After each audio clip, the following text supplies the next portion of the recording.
Hello, I hope you're all well. Welcome to the first video on my writing channel. I write as Asta Steele. I write young adult fiction, fantasy, action, adventure, sci-fi, steampunk, speculative fiction, that kind of thing.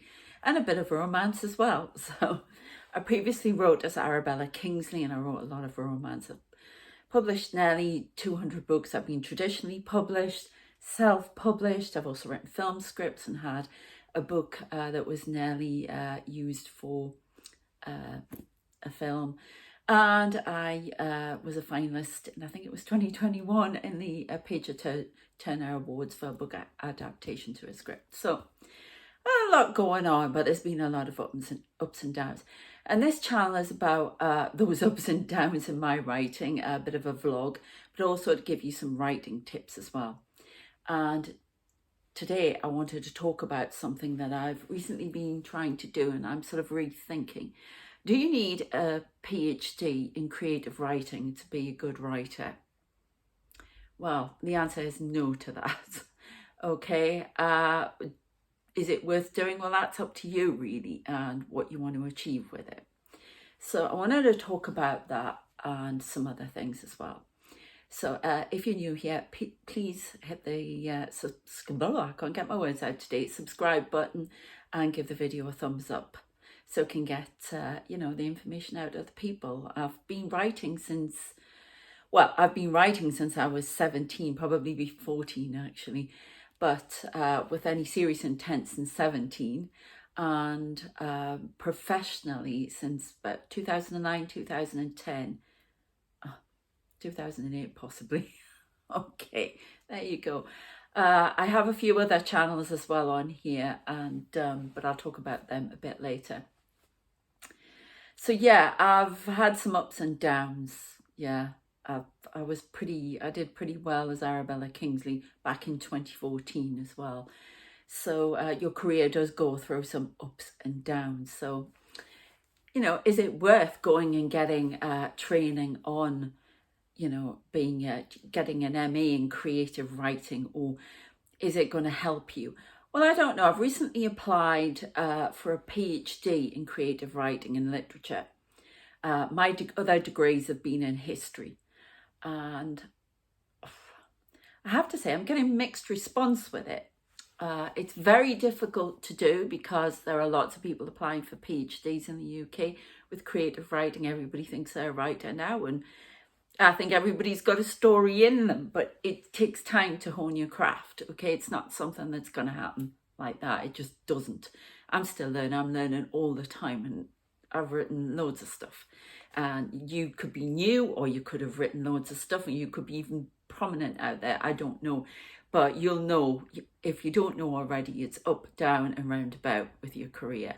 Okay, not all of us are, J.K. Rowling.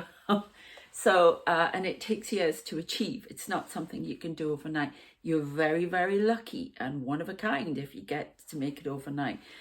But that's another story. So, would the creative writing PhD or creative writing MA help you? I don't understand, I'll be honest with you. And I've been applying for it, but I don't understand. And I didn't understand myself. I thought maybe it will help me hone my craft even more in the young adult, because transferring from writing straight romance to young adult is difficult. Your readers don't always go with you, and there's so many writers in romance that readers are very fickle.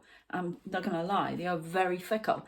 And it's very difficult to keep your readership now, because there's so many people trying their hands at it. And sometimes it feels like you put your book out there on Amazon and you send it to where books go to die, quite frankly. So we'll be talking about how to, get your book to move on Amazon and things like that as I go on. But I wanted to talk about this first. So, yeah, it's why would you want to take a year or 3 years to write a book, unless you're writing a literary classic book? Even then, nowadays you have to write fast. I've written a book in 2 weeks at one point. I'm not going to say it was my best work, but I don't think it was. but I can still do it. You have to be prolific now if you want to be a writer. It's non-stop, okay? You are competing with millions.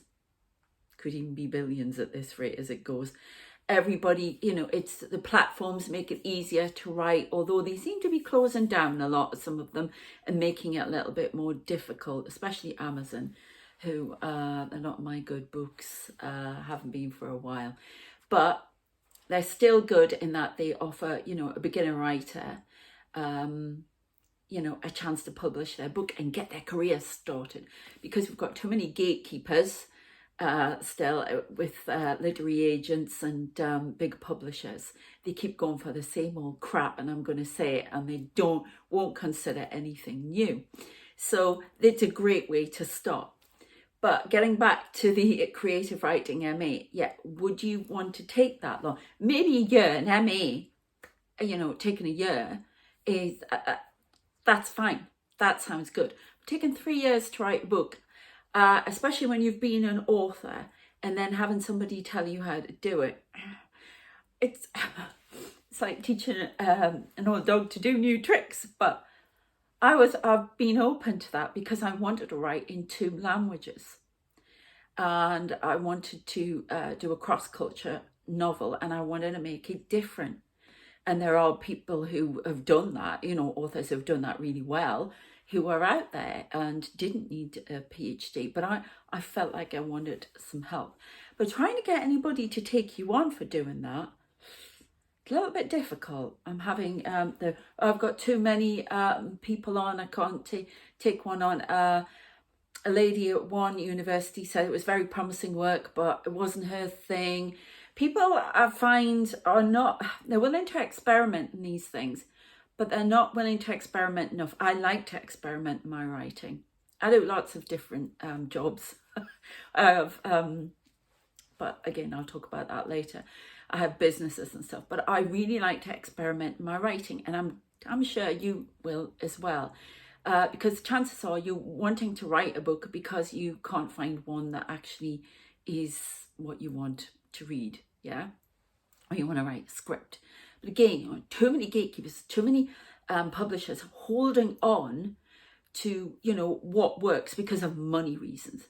So it's really difficult to infiltrate. And apparently it seems difficult to infiltrate PhD. I haven't given up yet. I've only sent it to a few universities, but I don't know whether I should just get on and do it. Am I wasting my time? Am I procrastinating because I'm a bit nervous about doing it and I want some sort of academic help? I don't think it's necessary. And a lot of the time you'll find that these people are all very interested in their own topic. So they may shun away things that it's not. No, when you apply for a PhD or anything like that, you're trying to look for somebody who's got an interest in things. And I did apply to one lady who did have an interest in a hybrid novel, because that's what I'm trying to create, a hybrid novel. But she shied away from it. Oh no, it's not quite my thing. Oh, something just moved in here. It's not quite my thing, you know. And it's like, well, why isn't it your kind of thing? You said you're into hybrid novels. So I could be going on for ages trying to find somebody to do it. Or because I'm afraid. Maybe if I just step out there and do it. I don't know yet. I'd love to know your thoughts and comments. Maybe you've done one and it's really helped you. You've got a publisher. You've got whatever. Let me know, please. But I had one lady who found it very promising, but she still shied away from it. So I'm not really sure what to do. I'd love your thoughts and comments on that. I've had some ups and downs recently. I'd writer's block for nearly 2 years now. I had publisher Blush and Books who took me for a ride, basically, with some of my novels. And I had worked with them before, and I had to go to the Authors Guild to get my books back. But I'll talk about that. Be aware of publishers, middle road publishers, as well as middle-sized publishers in particular, you know, who are looking for as many books as they can to put on there and get money off. There's a lot of that going on. Okay, and we've got your vanity publishers as well. But again, I can do another video on that. But I'd love to know your thoughts on that and what you think I should do.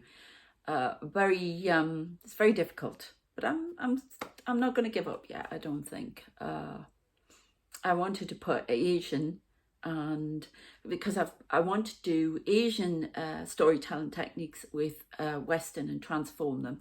And with the PhD, you've got the critical component, and I wanted to research that, especially with manga. I do a lot of stories that people have said to me, oh, you should get that put into well, it's not manga. You can only call Japanese graphic novels manga, because that's what it is, manga. Anything else is actually a graphic novel, okay, or web novel, or what, you've got web novels, you've got graphic novels, things like that. Okay, so I would love that, absolutely love that, because that's how I see these things. When I write, I just see them like that. I see them as scenes, artwork and stuff like that. So yeah, so let me know your thoughts on that. Is it worth it, or is it just another, having to put up with another student loan, and why, when you could just get on and do it, and put it out there? So let me know your thoughts on that. I hope you've enjoyed the first installment of my journey. I will be telling you about my books. Some of them that I've got on there at the moment, fantasy novel about an underground city in the future, when the planet has gone out of orbit, it's lost the sun's dead, and everybody evolves into different types of human beings, and it's within this underground city that's in layers, and it's called Court of Londinium. There's a bit of time travel in there as well. So please check that out. I also have a big vampire series, Knight of Swords. So the vampire swords. So please check them out. I'll leave them links in the description, and I'll see you for the next video. Good luck with your writing, and tip, never ever give up. Even if you have writer's block and it takes you 2 years or whatever, the books that are in your head, if you look at my banner, I chose the banner for my channel because that's what's in my head, and that's what's in yours if you're watching this. So never give up, even if, if you're doing fiction, non-fiction, whatever it is. Tip 1 is to never give up and always believe you can do it, because you can. You just have to find the right way to do it. Okay, please subscribe, like, share, and I shall see you next time. Check out my books as well on Amazon. Take care. Bye.